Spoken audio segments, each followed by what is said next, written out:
needs to be addressed to improve the mental health of the entire country.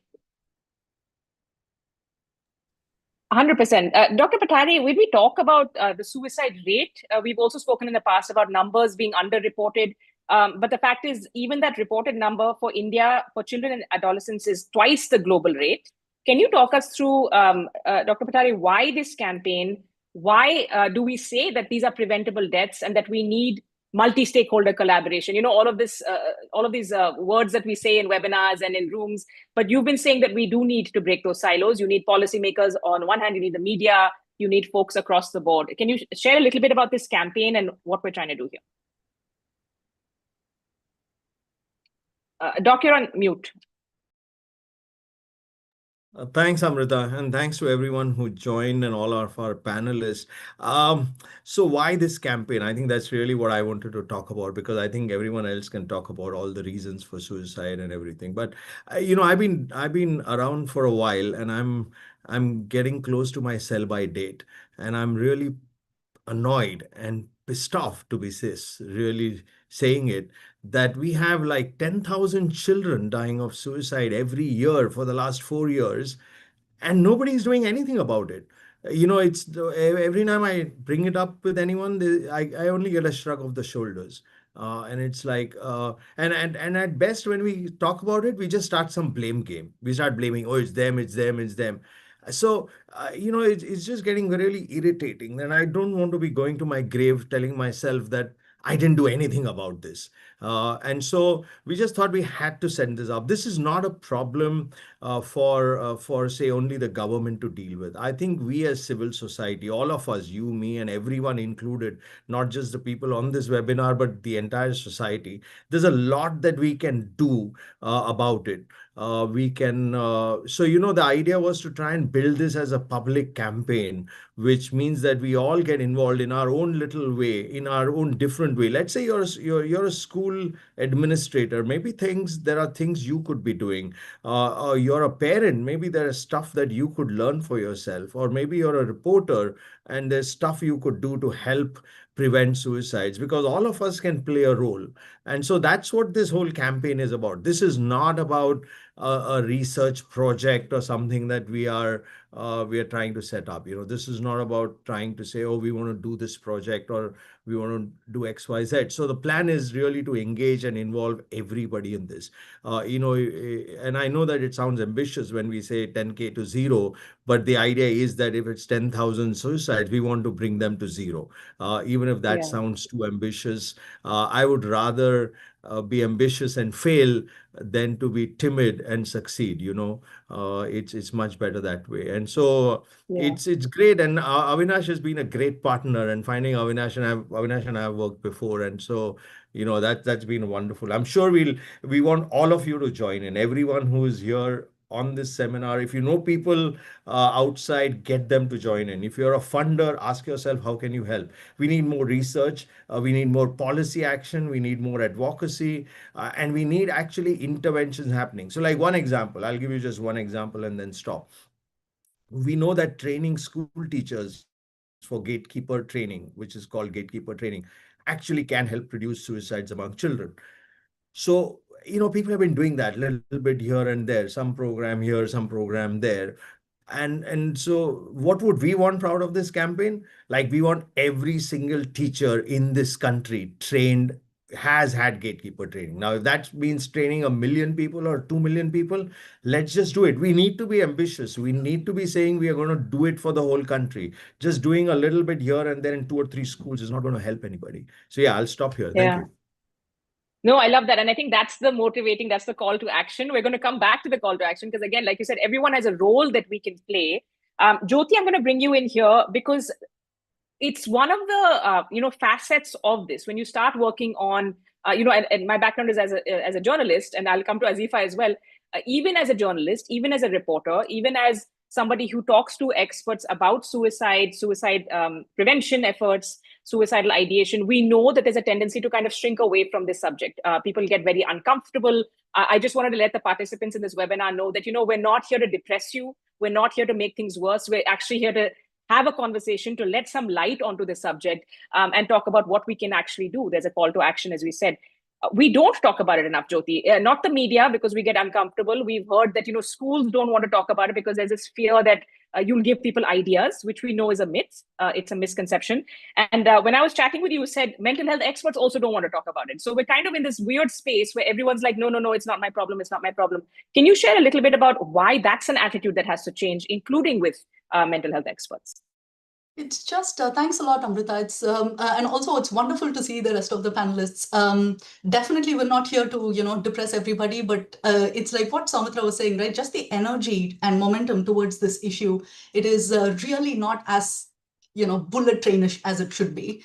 And so that way, just this group with the diversity of experiences to come together, and also so many people joining the webinar, it is such a energizing moment actually for us to talk about this. So with that, why do we cringe away? It's just humans are bad weather animals, right? You talk about thunder and lightning, it's immediately you're going to be like, whoa, what? And this is one of those things that it's constantly obviously connected with just despair. It's absolute despair. It's absolute hopelessness. And it's just beyond this, there is no go. And this is the only viable solution. And that is a pretty dark place. And the thing is, we've all been there at some point, or we will get there at some point. And you have people that you know around you who've been there.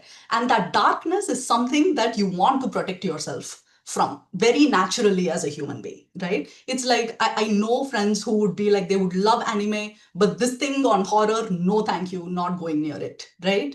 And it's just self-protection. Now it becomes a huge problem when this sort of self-preservation is institutionalized into training. So it's like, for example, you have a 22-year-old who's finished their master's and then they are inside a clinic and they've started with their brand new master's degree and wanting to really work with people. Suicide risk assessment or going anywhere near that as part of the case history should be that routine. It's not there. So you would ask about appetite, sleep, relationships. You don't even ask them about their habitual coping mechanism. So when anything goes wrong, how do you cope? That is not part of the person's case history, right? And there are all kinds of tools, for example, that are there, screening tools, etc. The language can be pretty off-putting. It's just not, I don't see my experience as being reflected by the way that this particular phrase on a questionnaire is there. So there are many families, many adolescents and children who, when you ask them, you look really uncomfortable, they'll be like, yeah, I don't want to be here. My parents got me here, so I have to talk to you and tell you what's going on in my school, etc. I don't want to, right? So it's like, what are we training our people on? And why are we not taking this discomfort of professionals seriously? It is obviously a daunting thing to talk to somebody about ideation or assessing their risk, because you have to ask very specific questions for their benefit. But then we don't usually ask these questions for anybody's benefit in any other context, except maybe, in like, physical sort of like illness clinics. But then when it comes to psychology, that becomes really difficult. So that is something that just needs to be, kind of changed, because every psychologist must be able to, and it's not, they usually find it great to just make a referral to an emergency or a psychiatrist and like put them on antidepressant medication. That is not the way to deal with risk of suicide in human beings, right? It's like, that's really not the pathway, but that's what we do, because you immediately just distance yourself from, there are other experts who can do that, but I can't kind of get into that right now. So that is a huge problem with the institutional response to suicide. Yeah. And, this is the problem with that discomfort is what we're seeing play out, with young people, especially leaning on chat GPT or LLMs and getting all kinds of twisted and terrible advice, which we may flag for later. But Chandra, let me come to you to talk about the importance of centering narratives of lived experience. We've done interviews with folks in the past, survivors of suicide loss, who also say stop only focusing on celebrity deaths, talk to actual people behind every statistic. And those statistics are awful. If we're talking about 10,000 young lives a year, behind every statistic is a human being, is a child, an adolescent. You've talked about the importance of centering that narrative of lived experience for suicide prevention efforts as well as suicide postvention. Can you share that a little bit more on that with us? And also, what's missing when you look at suicide prevention strategies and you take a sort of macro view? What's missing? Oh, there are a lot of gaps. So if you can poke holes, I think the whole fabric of suicide prevention, post-prevention will be torn to shreds. So it starts from micro to macro to everything. You can poke holes everywhere. We are lacking in every sphere, according to me. I speak as a lived experience researcher because I am affected by suicide. Um, as a clinical psychologist, I never thought it would come to my door. That's as crazy as people think. We think that it will never happen to us. It's always someone else's problem. It happens to someone else. You may lose your clients to suicide, fine, but it's not come to my doorstep. It is come to my doorstep. I lost my son. Um, you have to think bigger than, like what Jyoti said. We need a different way of doing anything related to suicide, whether it's prevention or post-prevention. You have to reimagine it completely. And I agree with what Soumitra says, it has to start with me. It cannot be a teacher's responsibility. It cannot be government responsibility. It cannot be someone else's responsibility.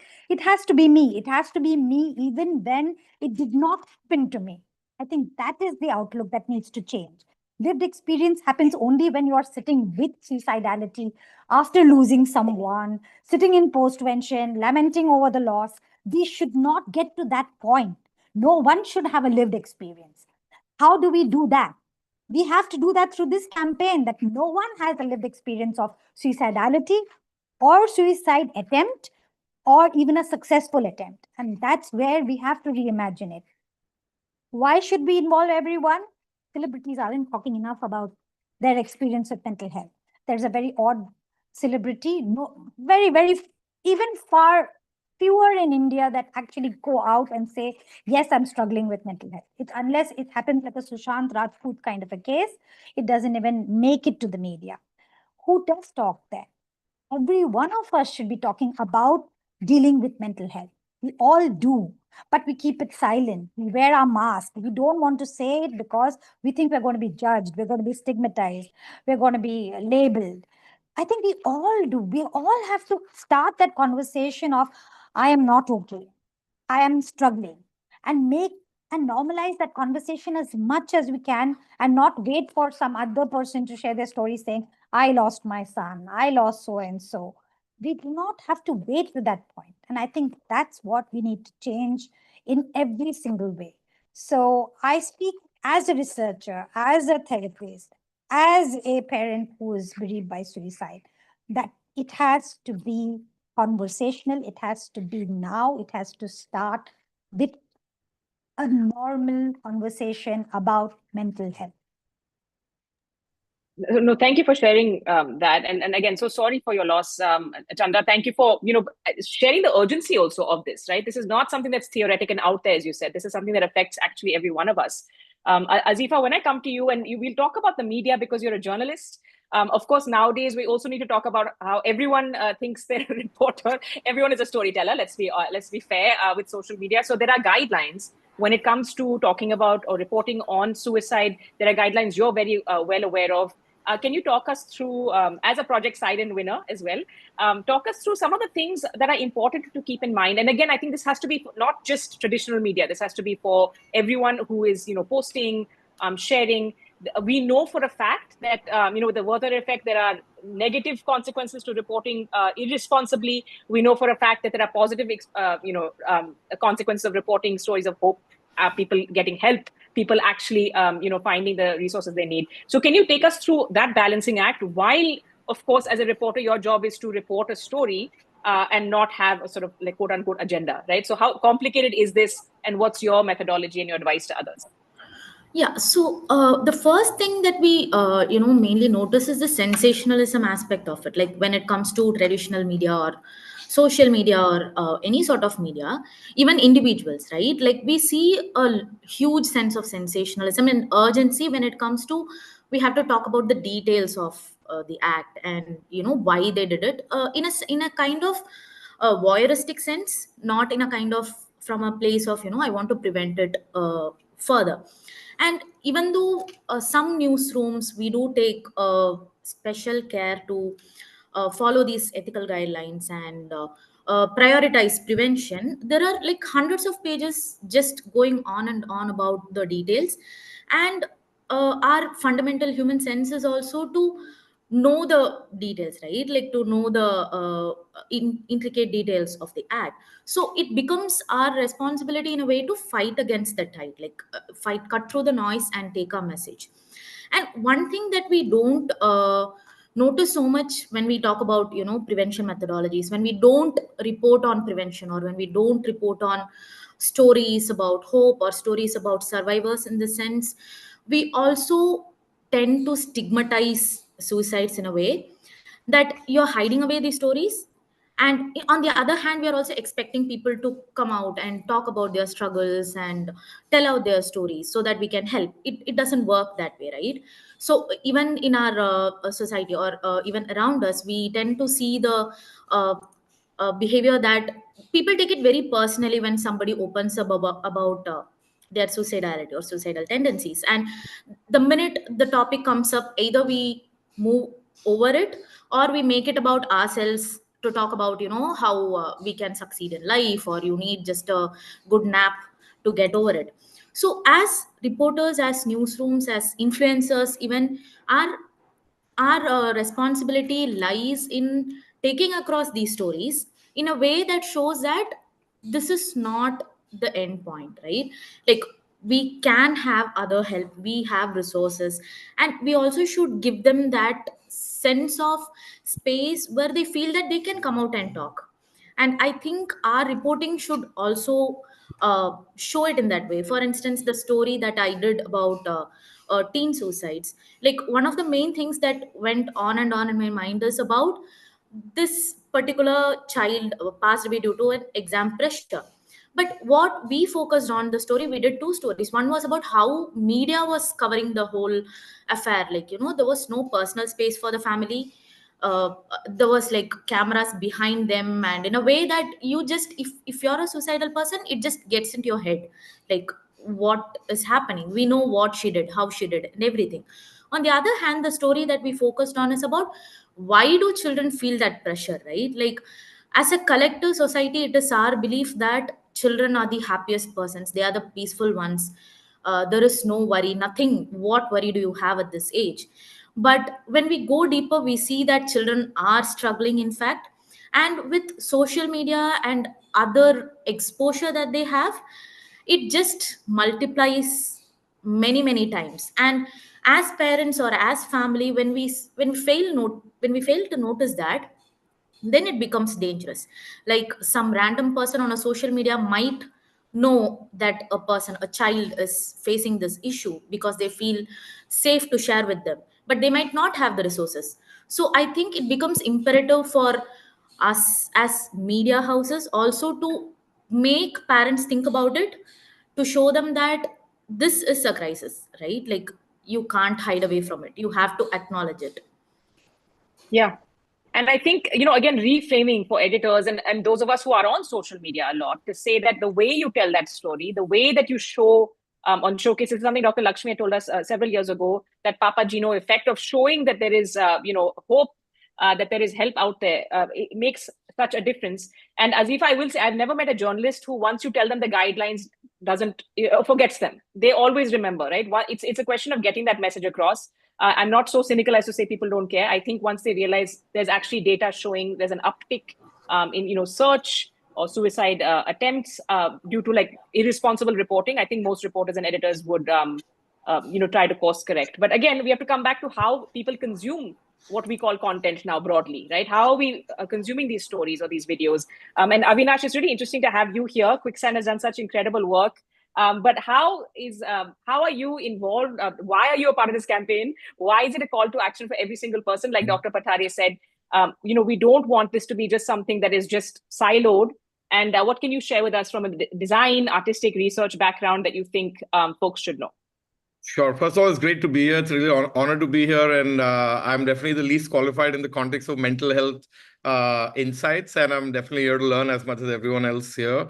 And in some ways also, I, in some sense, represent the larger role of design and art as kind of a glue between many disciplines and a kind of a framing tool, like you were talking about journalism itself. And so I'd like to maybe point out a few kind of aspects in which design and art can fit in, and that can help you understand the role that my studio can play as well. So one, I think in the context that we're in India, destigmatization and cultural reframing of suicide, whether it's youth suicide, children's suicide, older people's suicide, in general, it's a huge canvas for artists and designers in our work and our field to bring their skills, whether it's visual storytelling, filmmaking, audiobooks, whatever the case might be, even advertising and so on and so forth, to really reframe suicide from being seen as shameful to just being understood as a systemic, emotional, and just a mental health issue more than anything else. Also, in terms of just cultural reframing, it's important to understand that like there is a complexity in India that art itself is not a mature discipline, so to speak, in today's India, right? And therefore, to see art as a language for expression or for understanding is not that well developed. But having said that, art-based campaigns in general have always proven to be, whether it's murals or theater or films or even memes for the modern generation, they can help normalize conversations about vulnerability, about failure, about resilience, and so on. And then moving on to other kind of aspects, everyone talks about safe spaces and safe infrastructures, but beyond the kind of intellectual wisdom that is required to conceptualize those, you also need someone to physically, tangibly create them, right? And at times, those are like, jobs for spatial designers, and when it comes to physical, like community centers inside the school, for example, which do not really exist in that sense for this purpose. Or it could be digital safe spaces, which are obviously super important in the world today, not just in India. And still there's so much work to be done to create youth-friendly online platforms or interventions that feel trustworthy or non-judgmental or even culturally rooted, for that matter, when it comes to things like big tech platforms and so on. And then there's also, this larger sense of expression, catharsis, and healing, which obviously we all understand art as a process, maybe, not as an outcome, or design as a process and not an outcome, can provide, whether it's, participatory art workshops in schools, or like community art practices, which, a lot of the work in the development sector around India has kind of shown and kind of demonstrated over the years in several situations, or even simple things like design for play and imagination, whether it's games or playgrounds or kiosks and so on and so forth. And finally, maybe in general, from more bigger point of view and more towards the kind of like change that we want to see in the group like this, that there's also a more sort of complex aspect of design services, which is, let's say, called service design, for lack of as an overall container, which can help us look at things like implementing changes in policy or look at innovations in policy, let's say, and helping, for example, everything from creating helplines to creating counseling environments, or creating, for example, we worked with the Center for Mental Health Law and Policy over the last 3 years to set up a peer-based youth suicide helpline and a platform, and that requires a lot of design work, everything from design-based research and ethnography to graphic design to appropriate web design and so on and so forth. So these are just some of the ways in which I feel designers and artists can help. But I just wanted to end with just saying that there is a lot to be done in the design and art fields itself to elevate those as being important to Indian society. I think there's a huge challenge that we feel, regardless of it being in the context of suicide. And therefore, it's actually both these battles that we have to kind of fight, at least where I'm coming from. And that's why it's super exciting to be part of a project like this. No, that's incredible. And also somebody needs to update the stock images that the media and everybody uses. Please, they're very depressing. They're very outdated. And I hate to use the word triggering, but they're very triggering, right? Whenever you look at there's one woman, silhouette in the dark, and it's quite terrible. So I think Avinash, your work is cut out for you, your and Quicksand's work. But we sometimes underestimate the importance of design for those of us who are not in your field, because actually every single part of our experience is it's actually translated through that, right? So whether it's Project Outlive or it's this, you notice the font, you notice the website, you get a sense of this might be a safe space, this might be actually very aggressive typography. So it's super important. I'll bring Dr. Lakshmi in here, and just keeping an eye on the time, because we'll try and also have some open questions to our panel on what you want to see more of, as well as maybe take one or two panelist questions. Dr. Lakshmi, when we talk about the sort of importance of media, mass media, messaging, design, you've shared in the past some really interesting work you've done where even speaking to, I think it was soap operas or mass media shows in Tamil Nadu had an impact when you realize that there were certain kinds of stories that were being told when it comes to suicide. You're on mute, but can you share a little bit about the importance of bringing in actually where people are consuming content, right? Again, I'll use content in quotes. It's not just about silos, but talking to people through the shows they watch, through the pop culture, etc. Can you share a little bit more? Yeah, see, we have worked a lot with the media in the last 25, 30 years. I think it is not fair to diss the media because media can be used for promotion of mental health. We have used it in Tamil Nadu. And actually, if the media had not helped, we would not have been able to introduce the supplementary exams in Tamil Nadu. Tamil Nadu was the first state to introduce the supplementary exams, which reduces exam failure suicides in Tamil Nadu, and that was with the help of the media. At the same time, we also found that there were a lot of people, many of the Tamil soap operas were showing self-immolation. They will have a female character, there will be an interpersonal problem. They will immediately go to the kitchen, pour kerosene and set themselves. So that was shown very graphically also. So we got all the Tamil producers, serial producers, and gave them that vision. And there was a lot of dialogue. They said, look, I'm not saying you should not mention suicide or people will not feel suicide, but you don't have to show the method graphically. So then actually the first person who took a pledge was the AVM group. AVM Saravanan said, okay, I will not show self-immolation in our serial. So then with that, we went to the other serials and told them that,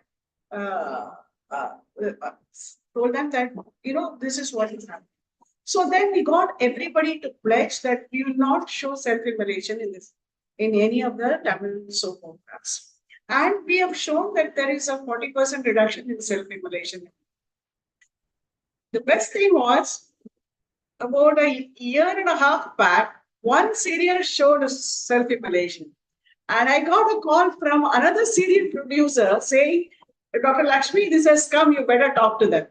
So I was able to talk to them and tell them, see, nobody is, and you have shown this. And immediately in the next episode, he came up with a disclaimer saying that, I'm sorry for that. We are sorry we have shown that, So which was pretty good. It's as I said, how we use media is very important. To just share another example. I don't know how many of you know of this very famous director called Balachandran. Okay. I mean, you are much, if you belong to another generation, you would remember the movie Ek Duje Ke Liye. Okay. In that Ek Duje Ke Liye, both Kamal Haasan and Rathi Andriputri will die together. Okay. So I actually had to go and went to call Balachandran to come and be a chief guest for a Sneha function. And he practically cried and said, ma'am, the movie is a huge hit. It has gone into the Hindi market and it's a huge hit. But look at the number of letters I am getting. All these letters are saying we also feel the same way and we also want to do the same thing. With this, I'm sure some people would have died. With what courage can I come to your organization and be a chief guest? I said, sir, the only thing which you can do is take a movie where people who are suicidal find meaning in life, find hope in life and live. That is your only price you can do. And then he took a Tamil movie which is called Vaname Ellai, which means sky is the limit. Okay, where 4 friends who are suicidal get together and decide to postpone their suicide for 1 month and do whatever they felt like. But all 4 of them find a meaning in life and live. And that also became a huge success. Then he called me up and said, Dr. Lakshmi, now I can come and be a chief guest for your function. And he came and he narrated the whole story to everybody. And why I'm saying this is, how the media is so powerful is, we know that recently that Natu won the Oscar for the music from a Telugu movie. The music director, the first music he composed for the Tamil film was Vanameyalai. So Vanameyalai became a resurgent after that, because that was the first movie he composed music for, and now he has got the Oscar. So everybody started watching Vanameyalai again, and a lot of people called Sneha saying, I was feeling suicidal, but I saw the movie, So that is the power of media. And we should work with the media on that. See, it is not, in fact, we work very strongly with the media, and the Press Council has come out with in September 2019. But I told Justice Prasad, with whom we work, it's just a short statement. So, but it is not being implemented. Nobody is being implemented. And then he wrote to me saying, show me all the people where it is being transgressed and I will take action. Then the whole media will be taken into action. And that's not what I want. We have to work with the media, educate them, increase the awareness. And now, for example, now in Tamil, in South India, at least in Tamil Nadu, no suicide story is printed either in Tamil, in English papers or Tamil paper without a helpline being mentioned. We have been able to achieve that. So it requires constant effort. Yeah, no, that's huge, and that's actually an inspiration, or we'd call it a pilot for the rest of the country to follow. Dr. Patare, there was a question from a survivor of suicide loss who has, I'm just going to rephrase because I can't read it now. It seems to have vanished, but I raising a good point that, despite access to all kinds of, mental health support, they lost a beloved relative to suicide. And asking, about the framing of this campaign, you alluded to this earlier, saying you'd rather be more ambitious, and rather than timid. But there's something about, there we go. While we need to be ambitious, can we also be realistic? Can you read this here? I think it's come to all of the panelists as well. I think we'll just have to paraphrase this in the interest of time. But basically saying all of these seem much too daunting and an impossibility. While we need to be ambitious, can we also be realistic? So in terms of your, approach, and I would also be coming to all the other panelists to talk a little bit more about this. 10K to 0, it is an ambitious my target. Internet seems to be bad. Can you hear me, Amrita? Yes, now I can hear Because you. You were breaking up as you were speaking. Can I interview here? Yeah. Or is Soumitra talking? Both of you are talking. Okay. No, go ahead. Lakshmi, my internet is bad, so why don't you answer that? I agree with that statement. I think by saying 0, we kind of set ourselves for failure. Are all suicides preventable? No, but majority of the suicides are preventable. Okay, so to set we have 0 suicide programs in the US. When you say 0 suicide program and you work towards it, and then a suicide happens, then you feel very dejected. Or I have worked so much on it. But the most important thing is that we have to remember that majority of the suicides are preventable, not because of what you and I say, but because majority of the people who are suicidal are ambivalent about suicide. The wish to live and the wish to die is like a seesaw battle for them. What we do is to catch the ambivalent movement and increase the wish to live. Okay. So if you can say, I can make 0, I mean, I have been in this field for 40 years. Can you promise 0 suicides? No, I cannot. But is it a goal which I aspire to? Yes, definitely. Okay. But we have to know that majority of the suicides can be prevented. Oh, thank you, Dr. Lakshmi. That's super helpful. Dr. Patare, can you hear us now? Do you want to? I can. Yeah, I just wanted to, I think Lakshmi did answer that. It is, in some ways, it's always good to have an impossible goal because it means you're never going to reach there, which means you're always going to continue to strive. The challenge has always been about setting in the name of realism, the challenge is that we sometimes set ourselves too timid goals. We say, oh, we want to do this X, Y, Z, and that actually then limits how much effort we make, because we only want to do this much, so you do less effort. I mean, I'm not at all trying to say that every suicide can be prevented. In fact, when we were calling this campaign, Avinash and I, we remember we had this discussion. I was saying, well, you shouldn't call it 10K to 0. You should at least say 10K to 1, because statistically it'll never go to 0. But at the end of the day, when you design a campaign, you also want to kind of capture a certain way of conveying, and that's what you're trying to convey. As Lakshmi said, is this something to aspire to? Yes, it's something to aspire to. Will we ever achieve it? Probably never. But that's the way you want to kind of build up and talk to people about. And this whole idea that, but let's be realistic. To be honest, I'm tired of being realistic. I've been realistic all my life. I don't want to be realistic. I want to be unrealistic. I want unrealistic ambitions. I want unrealistic goals, especially when it comes to suicide.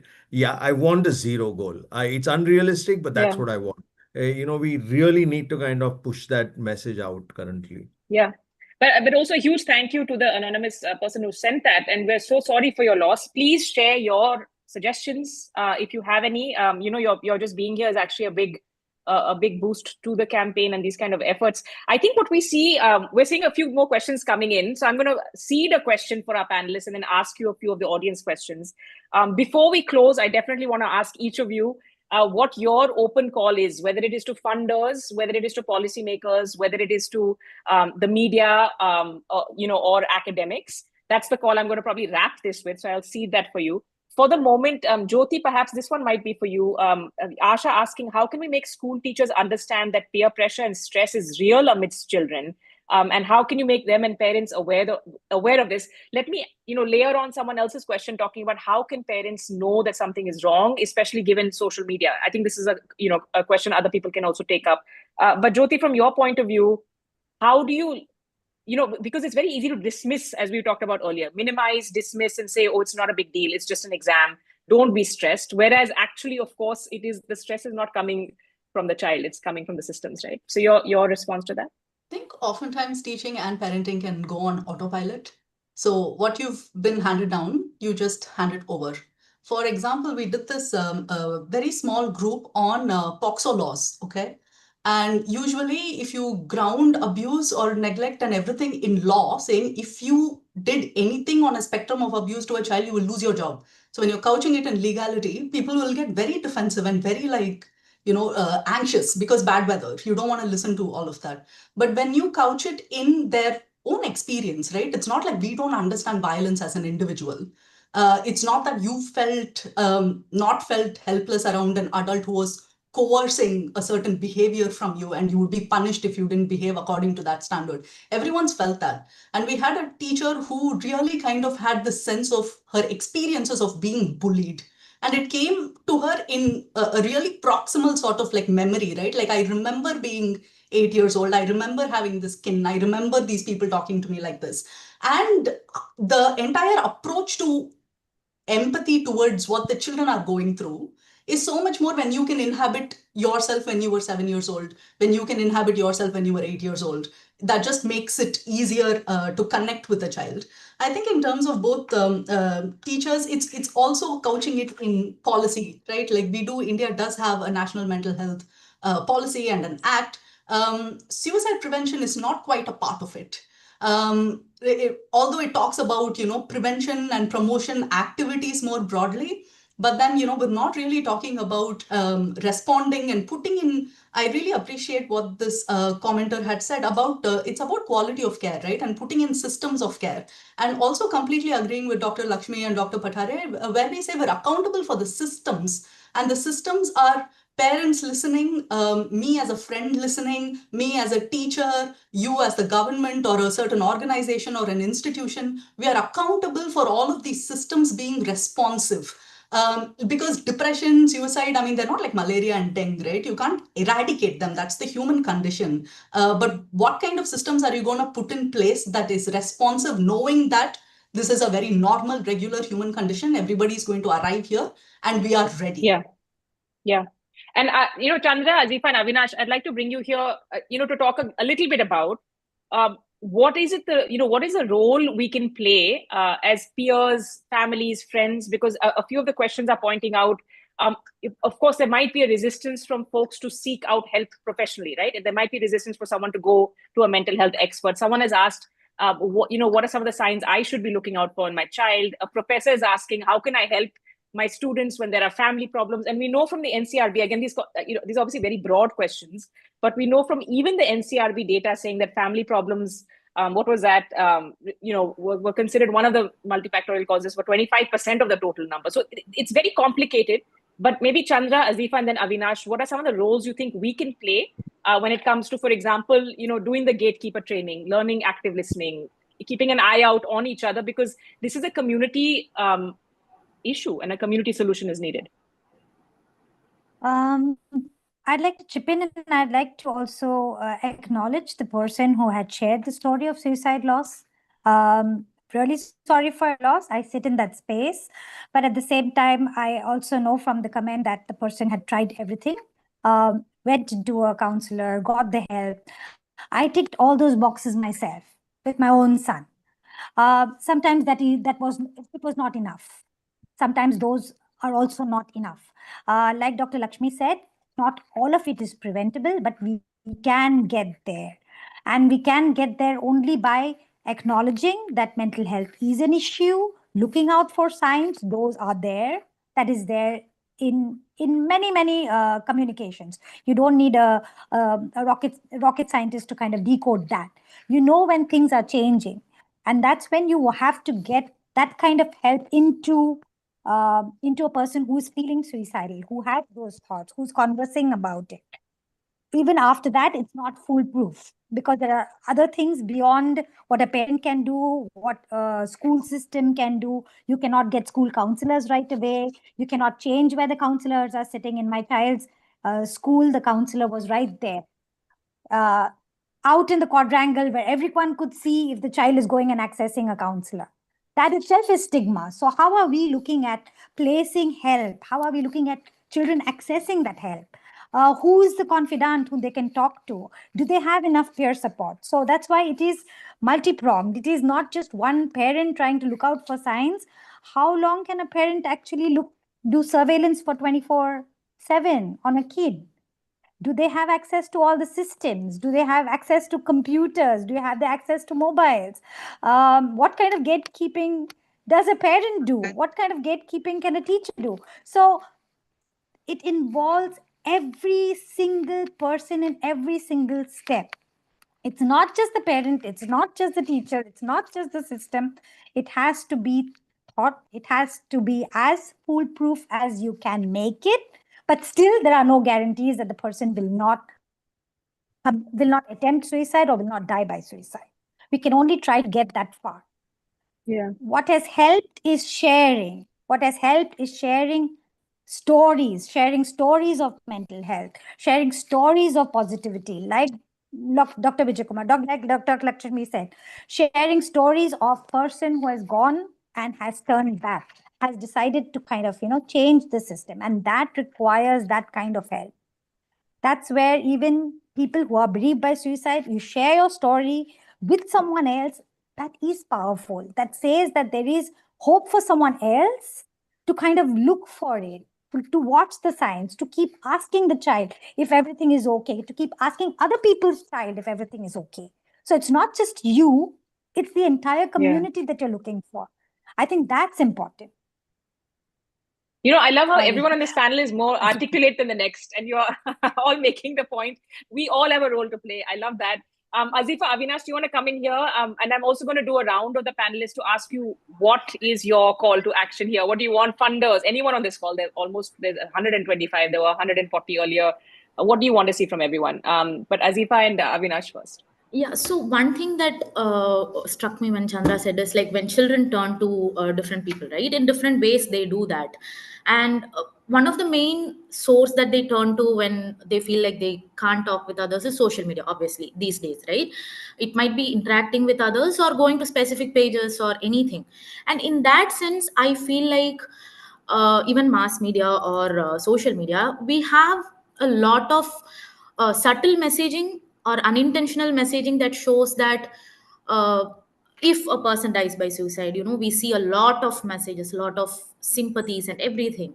And when we see a survivor, it becomes more about, why did you do this? Like, are you not strong enough? Or I am there, why can't you talk to me? Like, the focus automatically turns to others instead of the person who is struggling. And I think that also in a way sends a message to whoever is ambivalent that, if I don't end up dying, then I will have to face this. So this also pushes those who are on the fence to one side, I would say. And another thing is, when it comes to addressing this issue through reports or through our stories and everything, I think one crucial thing that we should always keep in mind is the intersectional aspect of it, because we look for a solution like one size fits all solution sort of thing, right?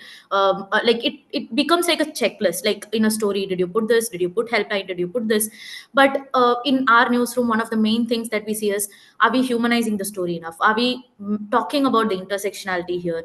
Are we talking about the complexity in this issue? Like, the main problem that I say is putting it into one box and trying to manage with that. So I think media can help in that way to flip the narrative way. Yeah. And also the messaging becomes very fear-based, right? And shame-based, and that stigma just keeps perpetuating. Sorry, Chandra, you were going to say something. I'm just going to add to what Azifa said, and she did point out to intersectionality. I'm talking about a privileged lot, okay? I'm a privileged lot. I could get my kid to a counselor. I could get my kid to therapy. What about people who can't afford therapy? What about people who don't have any clue? We are really talking about people who are marginalized, people from different sects, people who are from Dalits and OBCs who get much more piled on, they have racist slurs. They have people who are kind of, looked at very differently, shamed upon. We don't talk about any of that. And that does add to them being more pressurized, more marginalized. And we know of kids who have come from marginalized backgrounds into pioneer institutes. They are ostracized for their casteism. They are ostracized for where they came from. They pass by suicide. We don't even talk about that. So I agree with Azifa. Intersectionality is huge. We are talking about people who have money, who have access. What about people who don't have access, who are not talking about it, who don't have the language to even communicate about mental health? We have lot of ground to cover. And I think that's why it cannot be a one kind of a solution for everything. We have to approach it in a in such a way that everyone can understand. It should not be a barrier in terms of language, in terms of caste, in terms of money, affordability, accessibility, and we have to break down that one by one. And I think all of us can do that through media, through design, in different ways. I think each one has a part to play in terms of helping untangle that one particular knot. Yes. And the fact that there's so many people just on this live webinar, and of course, thousands more will watch it, just shows that there is interest in being a part of the solution. I will say that is a silver lining. I see Dr. Patare has his hand up, and then we will do the call to action from everyone. What do you want to see? Dr. Patare?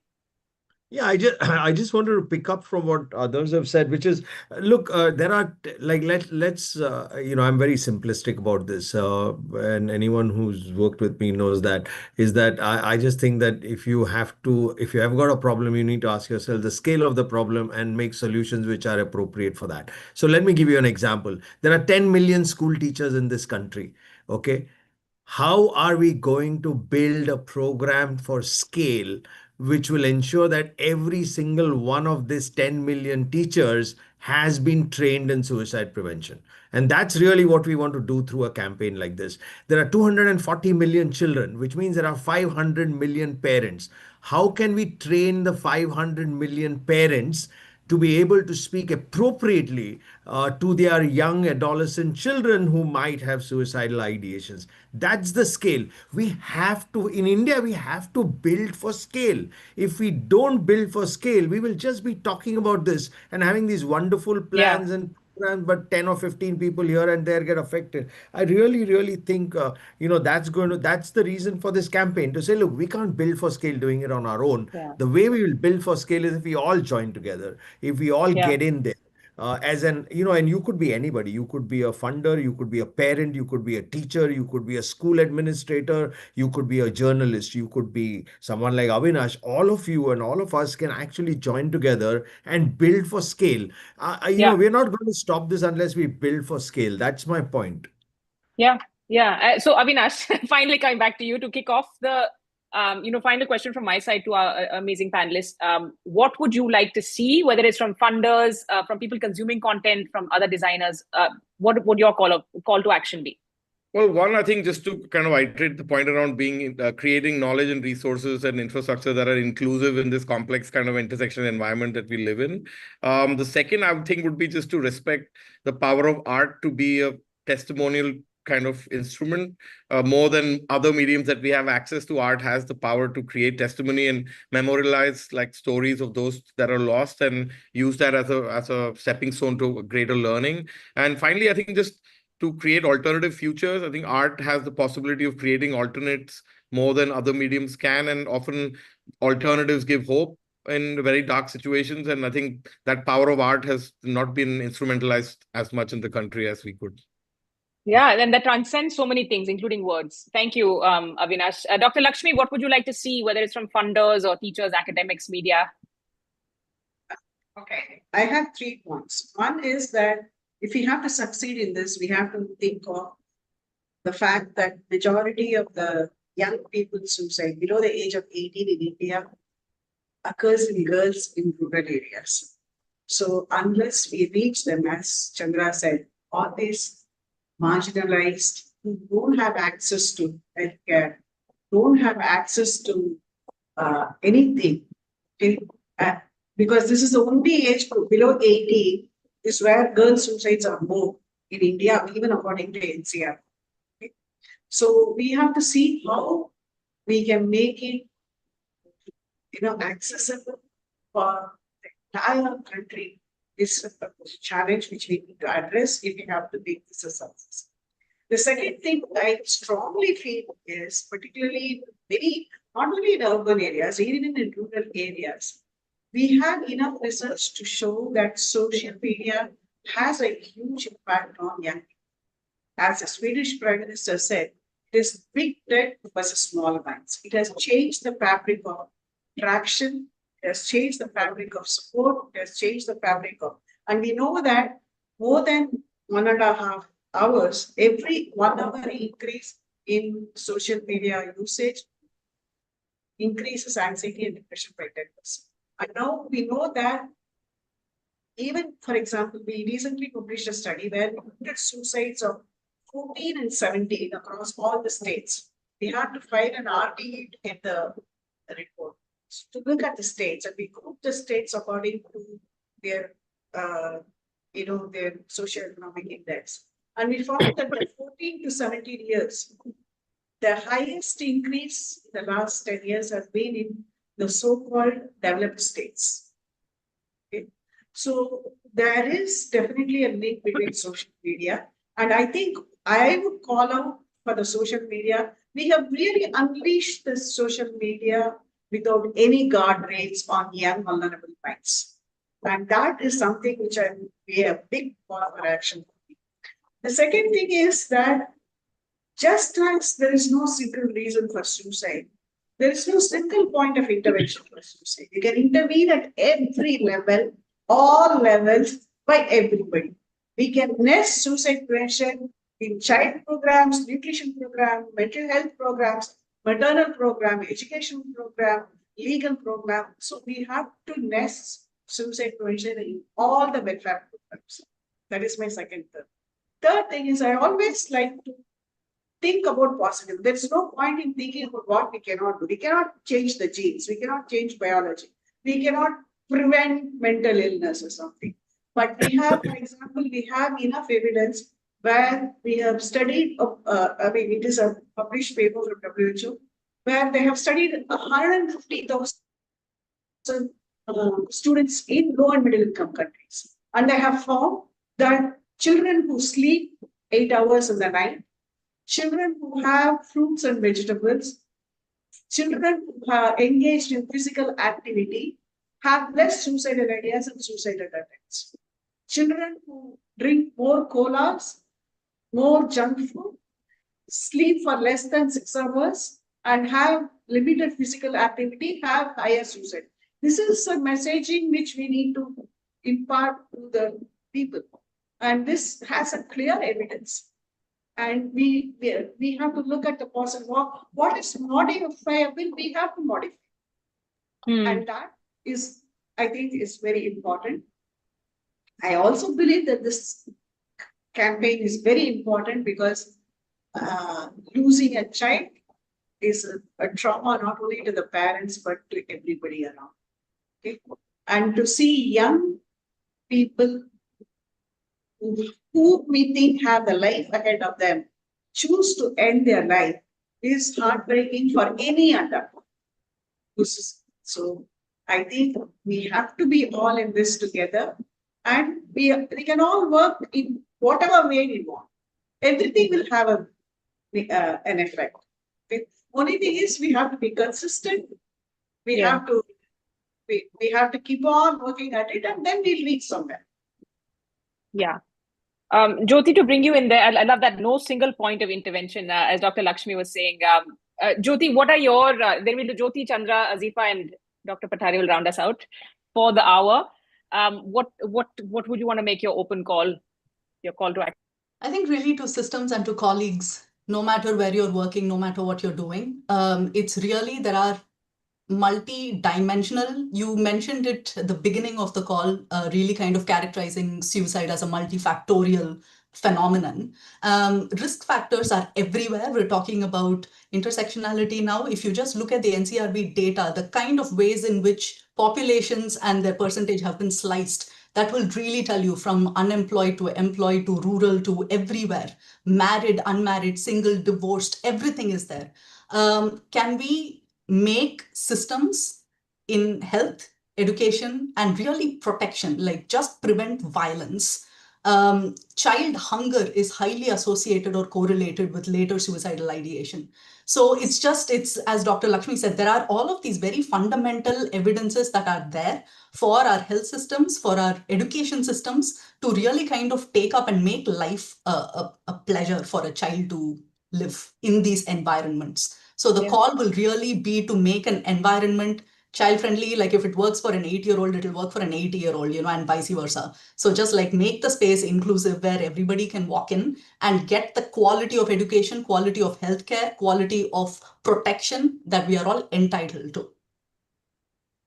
Thank you. I'm sorry, there's another anonymous, point, and maybe Chandra, you can address this as you're doing an open call to action. Someone talking about the guilt they feel because a close friend lost their daughter due to academic stress. They sensed something was wrong but couldn't do anything. You will hear a lot of this, of course, right? The guilt, you've alluded to it as well. Can you address that, and then maybe your open call to action? So if you lose someone by suicide, the guilt stays with you forever. And the guilt comes from, I could have done this, I could have done this, I could have done this, I could have done more, I could have seen this, not seen this. You have to live with it. There is no quick fix for the guilt. There are various ways in which we can also deal with it in a different way. We can do mental health differently. I research stories and narratives. I research stories for children. You can talk to children. You can talk in different ways. You can use methods that are very simple, doesn't require any massive gadgetry to start a conversation on mental health. We can have that conversation with anyone who's right next to you, just to ask and check in whether they are okay. And I think that's what the whole gatekeeper training that Soumitra was talking about sits in. It doesn't have to be fancy. There have been various examples across the world, like the friendship bench recently, that doesn't require much, just two grannies sitting on a bench talking about mental health. So the only way we can turn this guilt into something more proactive for ourselves is to kind of do something about it. And when I say do something about it, is to start the conversation on mental health.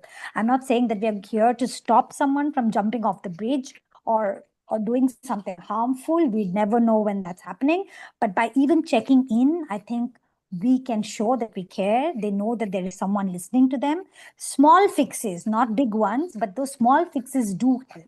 And that's why whatever we are doing in this sense, discussing how media can help, how we can help in schools, how we can do gatekeeper training differently, how we can even look at reducing exam stress or even designing things differently. All of this has a connection to the larger jigsaw that we talk about in terms of fixing the pressure cooker that is building in children every single day, in us as well, but mostly children.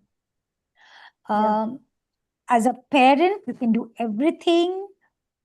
You can do the checklist. How far that will go is a test. It may not happen at year 17. It may happen at year 30. We know the suicide spans an entire generation. It need not be young or old, but we can try and start looking at fixing the mental health issues early on through conversation. Through conversation and storytelling. And again, thank you for sharing that. We're sorry for your loss. I would just add possibly, check in on your friends, because we tend to forget the survivors sometimes in all of this, right? So one way of building on what Chandra was saying about the guilt, I've seen this myself, is, take action in some way, try and be there for the folks who are also bereaved. I wouldn't even put Chandra? it only as survivors or people who are bereaved. Check in on everyone, because you never know who's having what kind of crisis in their lives. Yeah. We wear our masks very well. So I think it That's doesn't true. cost too much of money to say, how are you? We stop that. We stop nicety. Yeah. Nicety. How We are just you? have And to wait just for the check in. answer. Yeah, wait for the answer, not Wait just for to the be like- answer. Don't run I away. agree. It's not on I a agree. it's not on a WhatsApp that you go, Yeah. okay, send a smiley and an emoji. Just have Yeah. those connections, have those Yeah. conversations, wait, and be okay with sitting in silence with uncomfortable answers. That them saying that they are not okay. Just say, now there are ways in saying, okay, I cannot fix this, but can I just sit and listen to you? You don't need to have the answers. We are very, Yeah. very scared of anything that is going to come our way and say, oh my gosh, how do I handle this? Yeah. Why? We can find out later the answers. I'm so sorry. We have 4 minutes. Dr. Patari, clearly we need a masterclass after this one again. Azifa, quickly, and then Dr. Patari will round us out. What you'd like to see as a call to action? Yeah, so just two small things. One is that when anybody talks to us, to anybody, like it might be parent or friend or anybody, it is very easy to make the story about us, but as much as possible we can share that safe space. And the second thing is, as journalists or any sort of media personnel or artists, we have this tendency to underestimate our own work, right? Like we think, who is going to see this, or what impact does it create? But I believe that even the smallest story, even the smallest trigger warning or helpline helps.